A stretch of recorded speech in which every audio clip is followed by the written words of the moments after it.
Hello everyone. इस video को बनाने का पर्पज़ ये है कि मैं चाहता हूँ कि मैक्सिमम लोगों के एक ही वीडियो में सारे डाउट्स खत्म हो जाएं। जैसे फाइनल रिजल्ट कब आ सकता है, एक्सपेक्टेड डेट क्या है, नंबर्स कितने इंक्रीज हो सकते हैं, कितने मार्क्स मिल सकते हैं, नॉर्मलाइजेशन के बाद क्या डिफरेंस आ सकता है, 18 वाली शिफ्ट में और 20 वाली शिफ्ट में क्या डिफरेंस आ सकता है, रॉन्ग क्वेश्चंस कितने हैं, कितनों के नंबर मिल सकते हैं, क्या इम्पैक्ट पड़ेगा और अल्टीमेटली कितना डिफरेंस आ जाएगा 18 और 20 वाली शिफ्ट में। और ये कट ऑफ इतनी हाई क्यों है, इतनी ज़्यादा हाई कट ऑफ? मतलब एक तो वैकेंसी इंक्रीज हुई थी, तो जो कट ऑफ है वो डिक्रीज होनी चाहिए थी, और वैकेंसी बढ़ने के बाद भी कट ऑफ इंक्रीज हो रही है। इसका क्या रीज़न है, क्या वो हिडन सीक्रेट्स है? और एक और बात देखेंगे, कुछ लोग कह रहे हैं कि पीए ऐसे की, अब जैसे मेरे पास इतने ऐसे कमेंट आ रहे हैं, कुछ लोग कह रहे हैं सर पीए ऐसे की कट ऑफ आप 319 320 क्यों नहीं बता रहे हो?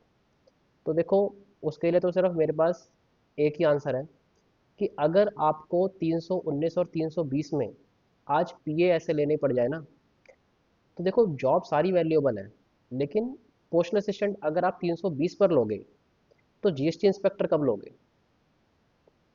और फिर एमईए तो फिर 390 के बाद ही मिलनी चाहिए, और वो मिलेगी आपको जब राइटिंग के एक्स्ट्रा मार्क्स मिलेंगे तब। 320 पर अगर कोई पीए ले रहा है, इसका मतलब समझ रहे हो आप? देखो, जो स्टूडेंट 320 नंबर स्कोर कर रहा है उसको वैल्यू पता है कि 320 की वैल्यू क्या होती है। पूरे साल मेहनत करी होगी ना कॉन्टिन्यूस, तब जाके नंबर आते हैं 320। इवन 3 3 साल, 4 4 साल कॉन्टिन्यूस मेहनत करते हैं तो लोगों के 320 325 नंबर आ पाते हैं। अगर इसमें 320 में पीए मिलेगी तो जीएसटी इंस्पेक्टर कब मिलेंगे यार? 320 नंबर पे तो बंदे के कंधों पे 3 स्टार लगे होने चाहिए जीएसटी इंस्पेक्टर वाले। ठीक है, स्टार्ट करते हैं, सारे देखते हैं। सबसे पहले ये, फिर ये, सारे टॉपिक देखते हैं।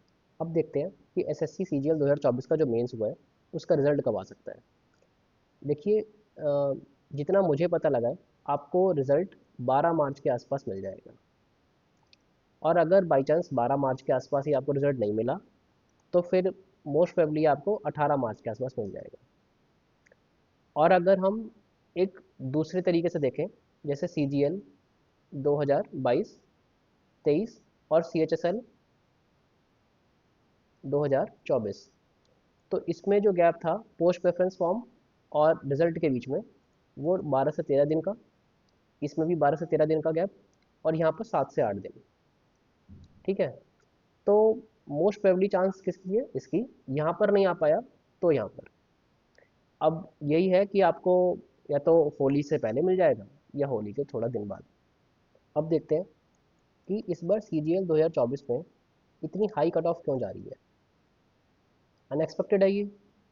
ठीक है, देखिए पहला रीज़न तो ये है कि लोगों ने तैयारी बहुत अच्छे से करी है, इसमें कोई डाउट नहीं है। कंपटीशन इंक्रीज़ हो रहा है, day by day competition increase हो रहा है। और सेकंड रीज़न है सी जी एल 2022, यहाँ पर आई थी 37,000 वैकेंसी। तो इसने क्या करा था, काफ़ी अलग अलग फील्ड से लोगों को अट्रैक्ट करा था, और वो फिर सी जी एल में ही आ चुके हैं। बैंकिंग वाले, कितने ऐसे मेरे जानने वाले हैं जो सी जी एल 2022 में बैंकिंग को छोड़कर सी जी एल में आ गए थे 37,000 वैकेंसी को देखकर। कुछ यूपीएससी वाले भी मेरे जानने वाले जो यूपीएससी की तैयारी छोड़ के सी जी एल में आ गए थे। ऐसे दो मेरे जानने वाले हैं, इसका मतलब और भी लोग ऐसे फील्ड से आए होंगे जो सी जी एल में आ चुके हैं। थर्ड, सी जी एल 2023 वाले जो स्टूडेंट हैं उन्होंने बहुत ज़्यादा एग्ज़ाम दिया है इस बार, 24 वाला, इनका नंबर काफ़ी ज़्यादा है 23 वालों का। और देखिए, फोर्थ है ऐसा चीज, ऐसा एक रीज़न, हिडन रीज़न, जो ना मुझे पता है ना आपको पता है। और इसका रीज़न ये है कि अगर आपको याद हो, टीयर वन में कितने बड़े बड़े चैनल की कट ऑफ फेल हो गई थी, जहाँ सबने सोचा था कि इतनी हाई वैकेंसी है, कितने सालों से ऐसी हाई वैकेंसी देखने को नहीं मिली थी, 18,000 प्लस। सबको पता था कि टीयर वन की कट ऑफ कम जाएगी, और अनएक्सपेक्टेडली कहाँ पहुँची, 153। तो ये ऐसा क्यों हुआ, आज तक कोई नहीं समझ पाया। ठीक है, और यही है कुछ हिडन रीजंस जो ना आप जानते हैं और ना मैं जानता हूँ। कि इतनी हाई कट ऑफ क्यों जा रही है। और इसी वजह से ये हाई कट ऑफ से लोग इतना डर गए हैं कि कुछ लोगों के ऐसे कमेंट आते हैं कि सर पीए ऐसे 320 पर मिलेगा, आप अपनी कट ऑफ चेंज कर दो और 320 कर दो फॉर पीए। अब यही क्वेश्चन मेरे माइंड में घूमता रहता है कि अगर इन लोगों को 320 पे पीए चाहिए तो फिर ये GST department, excise, income tax department ये कितने पहुंचाएंगे। आप देख लेते हैं डिफरेंट ग्रेड पे की जो कट ऑफ है शिफ्ट वाइज क्या जा सकती है। इस वीडियो में मैंने यही कोशिश करी है कि आपको एक ही वीडियो में सारे डाउट्स आपके क्लियर हो जाए। 2400 ग्रेड पे की जॉब, 18 शिफ्ट और 20 शिफ्ट के अकॉर्डिंग देख लेते हैं category wise.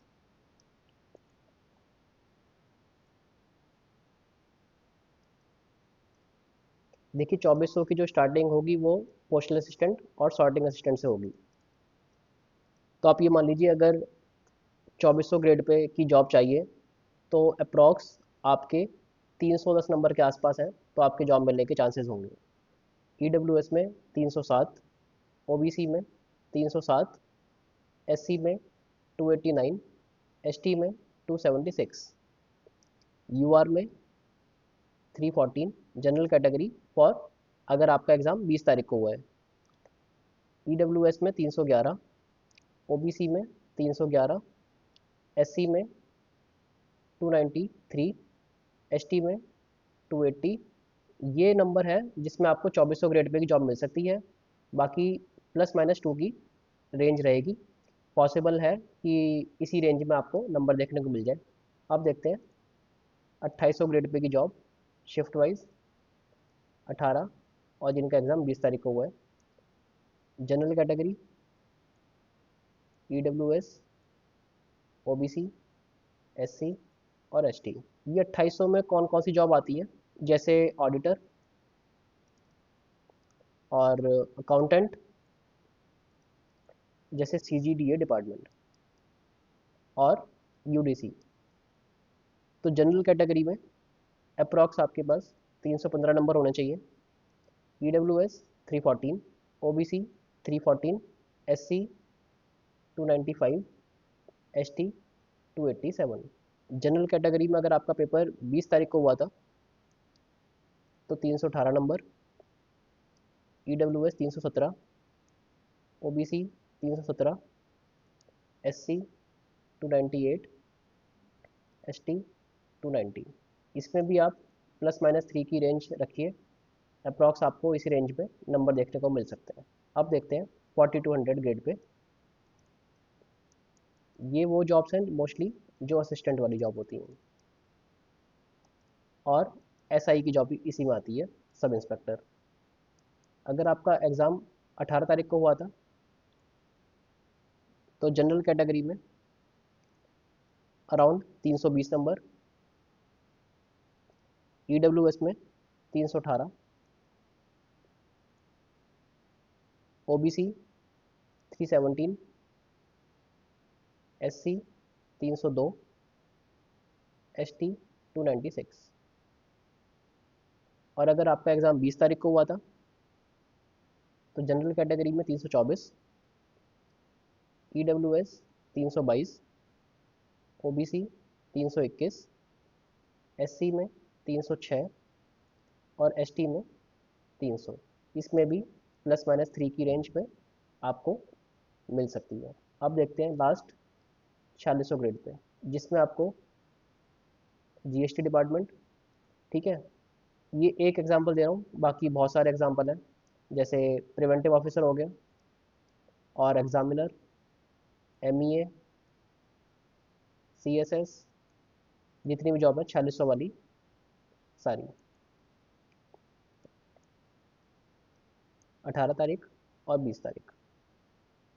General category, EWS, OBC, SC और एसटी। अगर आपका एग्ज़ाम 18 तारीख को हुआ था तो जनरल कैटेगरी में 321 number, EWS 318, OBC 317, SC 302, ST 296। और अगर 20 तारीख को एग्ज़ाम हुआ था तो जनरल कैटेगरी में 324, ईडब्ल्यूएस 321, ओबीसी 320, एससी 305, ST 300। इसमें भी ±3 की रेंज रहेगी और अप्रॉक्स आपको पॉसिबिलिटी है कि इस रेंज में और इन नंबर के अकॉर्डिंग आपको ये जॉब मिल सकती है। ये मेरे एनालिसिस के अकॉर्डिंग था, जिसमें हमने 2400 और 2800 और 4200 और 4600 ग्रेड पे जॉब के हमने एक्सपेक्टेड कट ऑफ देखी है। बाकी फाइनली जो कट ऑफ आएगी वो एसएससी की तरफ से रिलीज़ होगी और उम्मीद है कि 12 तारीख तक हमें जो फाइनल रिजल्ट है वो देखने को मिल सकता है। अब देखते हैं कौन कौन से रॉन्ग क्वेश्चन थे और उनका क्या इम्पैक्ट पड़ सकता है और कितने मार्क्स मिल सकते हैं। जैसे एक क्वेश्चन ये था, रानी एंड आद्या वाला टाइम एंड वर्क वाला क्वेश्चन। यहाँ पर इसमें क्या गलत था, यहाँ पर डेज दे रखा था और यहाँ पर आवर्स गिवन था और अल्टीमेटली जो आंसर था वो डेज में गिवन थे। तो यहाँ पर देखिए, ये जो आवर्स था, ये आवर्स की जगह डे होना चाहिए था, तो इसलिए इसके नंबर फुल नंबर मिलेंगे सभी लोगों को। लेकिन बात जो समझने की है वो ये है कि जो ये क्वेश्चन था वो बहुत ज़्यादा डिफ़िकल्ट नहीं था और अगर किसी ने इस आवर्स को निगलेक्ट करके डेज मान के कैलकुलेट करा होगा तो ये आंसर बहुत इजीली आ सकता था। तो इससे ये पता लगता है कि जैसे इजी क्वेश्चन है और मेंस में सभी होशियार बच्चे ही आते हैं, तो ये मुझे ऐसा लगता है कि 90% लोगों ने इसे ठीक कर दिया होगा। और अगर हम थोड़ा सा इसे और कम करें तो 80% लोगों ने तो इसे ठीक कर ही दिया होगा। इसका मतलब इन लोगों को ऑलरेडी इसके सही नंबर मिल चुके हैं क्योंकि उन्होंने अपना दिमाग लगा के उसको ठीक कर दिया था। तो इसका मतलब 10 से 20% लोगों को इसके नंबर मिलेंगे, सबको नहीं मिलेंगे। ये हमें समझना पड़ेगा। एक ये क्वेश्चन गलत था। इसमें प्रॉब्लम क्या थी, यहाँ पर जो 114 गिवन है ये 114 नहीं होना चाहिए था। और ये किसकी बात है, हिंदी मीडियम वाले की। यहाँ पर क्या था कि जैसे अगर हम y को 0 पुट करते हैं तो z बच रहे हैं, यहाँ पर 25 हो जाएगा z की, और यहाँ पर 144, इसको ऐड करेंगे तो हो जाएगा 169, और 169 माइनस जब 114 करेंगे तो ये नहीं हो पा रहा है, क्योंकि इसके बाद जो आ रहा है ये तब आता जब यहाँ पर 144 गिवन होता।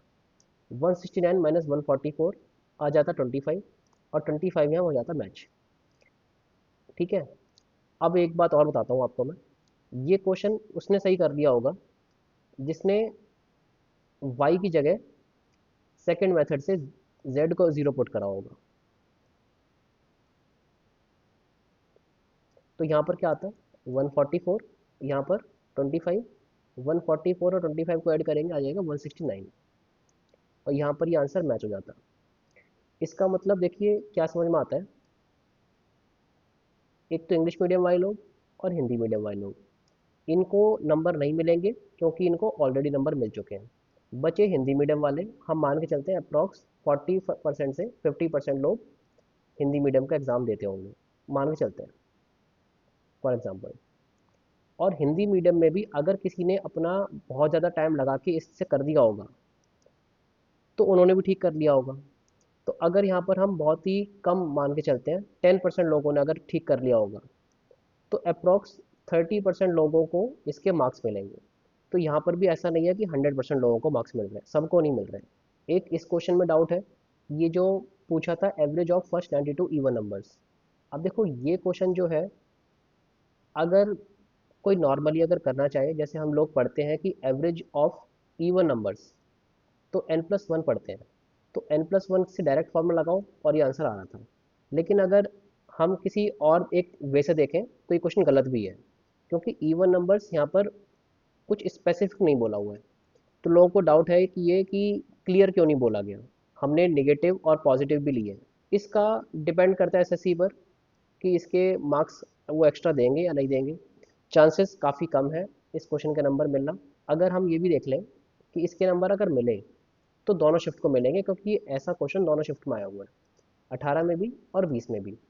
तो फिर वो बैलेंस्ड आउट भी हो जाएंगे। एक ये वाला क्वेश्चन है, the mango is dash fruit. अब देखो हमें एक रूल पता है कि जो सुपरलेटिव डिग्री होती है उसके साथ दा आता है। तो यहाँ पर इंग्लिश मीडियम वाले में जो था वो दा लगा हुआ था, और यहाँ पर हिंदी में दा लगा नहीं हुआ था। इंग्लिश वालों ने ठीक करा होगा, ठीक है, तो उनको नंबर तो मिलेंगे नहीं। हिंदी में जो है दा गायब है, तो इनको नंबर मिलेंगे। तो यहाँ पर हिंदी मीडियम वालों को, जिन्होंने हिंदी में एग्ज़ाम दिया है, उनको नंबर मिलेंगे। तो यहाँ पर भी इस क्वेश्चन में भी क्लियर है कि सब लोगों को नंबर नहीं मिल रहे हैं, कुछ ही लोगों को नंबर मिल रहे हैं जिन्होंने हिंदी मीडियम चूज़ करा होगा। एक ये क्वेश्चन था प्रोबेबिलिटी का, ये 20 वाली शिफ्ट में पूछा गया था, और इसमें एसएससी ने इंडिपेंडेंट को सही आंसर बताया है। काफ़ी लोगों को कन्फ्यूज़न है कि ये आंसर नहीं आएगा। अब क्या है, एसएससी ने इसको सही बताया है, और ये आंसर अल्टीमेटली है भी ठीक, तो मोस्ट प्रोबेबली एसएससी इसको चेंज शायद ना करे। बाकी अगर एसएससी ने डिसाइड करा तो वो कुछ कर भी सकते हैं, लेकिन जितना मैं समझ पाया हूँ वो इसको चेंज नहीं करेंगे। तो देखते हैं कि नॉर्मलाइजेशन से और रॉन्ग क्वेश्चन से क्या इम्पैक्ट आएगा, और 18 और 20 की शिफ्ट में क्या डिफरेंस आ सकता है। तो देखिए, जितना मैं समझ पाया कि कितने रॉन्ग क्वेश्चंस का इम्पैक्ट आ रहा है और कितना नॉर्मलाइजेशन हो सकता है। तो देखिए, एक तो जो डिफरेंस आ रहा था एवरेज मार्क्स का, 18 वाली शिफ्ट में और 20 वाली शिफ्ट में जो लोगों के नंबर आए हैं, उसमें जो एवरेज मार्क्स का डिफरेंस है वो अप्रॉक्स 4 से 5 नंबर का डिफरेंस है। और ये मान लीजिए कि जो रॉन्ग क्वेश्चंस का अगर सारा डिसाइड करें तो वो डिपेंड करेगा, पर्सन टू पर्सन वेरी करेगा वो, तो वो 0.5 से 2.5 मार्क्स तक वेरी कर सकती है रेंज। तो इसका मतलब आप ये मान लीजिए कि 4 से 6.5 की रेंज है। ये पर्सन टू पर्सन डिपेंड करेगा कि किसी को कितना नॉर्मलेशन मिलेगा। मेरे अकॉर्डिंग इतना ही नॉर्मलेशन होगा, बाकी अल्टीमेटली एसएससी डिसाइड करेगा। लास्ट में एक आपको छोटी सी इन्फॉर्मेशन देनी है। अगर आप एसएससी के किसी भी एग्ज़ाम की तैयारी कर रहे हैं, whether it is CGL, CHSL, CPO, MTS और सिलेक्शन पोस्ट, कोई भी, तो आप इस चैनल को सब्सक्राइब कर लीजिए। अभी मैं कुछ दिनों में एक मैथ्स की सीरीज़ लाने वाला हूँ, जिसमें आपको मैं बहुत ही अच्छे पीवाई की क्वेश्चन, अच्छे और डिफ़िकल्ट दोनों टाइप के कराऊंगा, और एक वीडियो में अप्रॉक्स 25 क्वेश्चन रखने की कोशिश करूँगा। और आपको जो मेरा मेन एम है वो ये है कि 25 मिनट्स में 25 क्वेश्चन करना सिखा दूँ with short solution, so that आपकी जो स्पीड है वो इंक्रीज़ हो जाए, और आपका जो करने का टाइम है वो डिक्रीज़ हो जाए, आप कम टाइम पे कर पाएँ। कुछ क्वेश्चन आप 11-12 सेकंड में कर लो, कुछ क्वेश्चन 20 सेकंड में कर लो, आप कुछ क्वेश्चन 30 सेकंड में, कुछ क्वेश्चन आप 50 सेकंड्स में कर पाओ, सो दैट जो डिफ़िकल्ट क्वेश्चंस हैं उनको आप अच्छे से पढ़ के टाइम दे पाओ। क्योंकि जो डिफ़िकल्ट क्वेश्चन होते हैं वो किसी भी स्टूडेंट के लिए डिफ़िकल्ट होते हैं, बिकॉज वो हमारे लिए नए होते हैं। उन्हें पहले हमें पढ़ना पड़ता है, समझना पड़ता है, फिर खुद से ही सॉल्यूशन बनाना पड़ता है। तो डिफ़िकल्ट है तो हमें उसके लिए टाइम देना पड़ेगा, और ये हम तभी कर सकते हैं जब हम टाइम अपना बाकी पेपर में बचा पाएँ। और एक बार हमने अगर अपना पेपर जल्दी कर लिया तो हम डिफ़िकल्ट क्वेश्चन को कर सकते हैं, और वही डिसाइड करता है कि आपकी रैंक क्या आएगी लास्ट में। तो आज के लिए बस इतना ही। थैंक यू, और चैनल को सब्सक्राइब कर लेना। आपको with in a few days feel हो जाएगा कि आपने एक अच्छे चैनल को सब्सक्राइब करा था और आपका डिसीज़न अच्छा रहा। Thank you.